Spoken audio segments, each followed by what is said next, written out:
আজকের এই গর্বের দিনে পশ্চিমবঙ্গের উচ্চ মাধ্যমিক পরীক্ষায় প্রথম স্থান অধিকার করেছে পূর্ব বর্ধমানের গর্ব আমাদের কৃতী ছাত্র রূপায়ণ পাল। ৭৬ জন ছাত্রছাত্রীকে পেছনে ফেলে ৫০০-র মধ্যে সর্বোচ্চ নাম্বার পেয়ে রাজ্য তালিকার শীর্ষে উঠেছে রূপায়ণ। তার এই অসাধারণ সাফল্য আমাদের সকলকে গর্বিত করেছে। এটি শুধু পরীক্ষা নয়, এটি তার কঠোর পরিশ্রম, আত্মবিশ্বাস এবং অধ্যবসায়ের ফসল। রূপায়ণের এই কৃতিত্ব আমাদের নতুন প্রজন্মের কাছে এক অনুপ্রেরণা। যারা আমাদের স্কুলের টিচার ছিলেন বা টিউশনের টিচার ছিলেন, তারা সবসময় পাশে ছিলেন।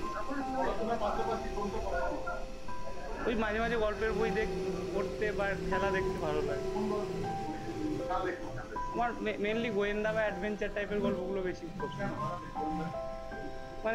কিছু উত্তেজনা বা কিছু একটা খুঁজে বার করার একটা আনন্দ। রূপায়ণ, তোমাকে জানাই অনেক অভিনন্দন। তোমার এই বিজয়গাথা যেন ভবিষ্যতের লক্ষ হাজার ছাত্রছাত্রীকে স্বপ্ন দেখার সাহস যোগায়। কিছু নেই, তোমার ভবিষ্যৎ হোক আরো উজ্জ্বল, আরো সম্ভাবনাময়। ফার্স্ট আশা করিনি, র্যাঙ্ক হবে এটা আশা করেছিলাম, ফার্স্ট আশা করি।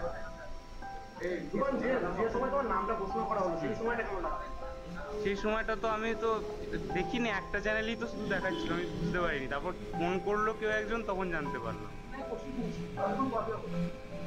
প্রস্তুতি দেখুন, আমার বোর্ডের জন্য আমি অতটা ওইভাবে ফোকাস ছিলাম না। আমার প্রিপারেশনটা মেনলি মেডিকেলের জন্যই ছিল। এবার লাস্ট ১.৫ মাসে আমি বোর্ডের জন্য যেটুকু করেছি সেটুকুই যথেষ্ট ছিল।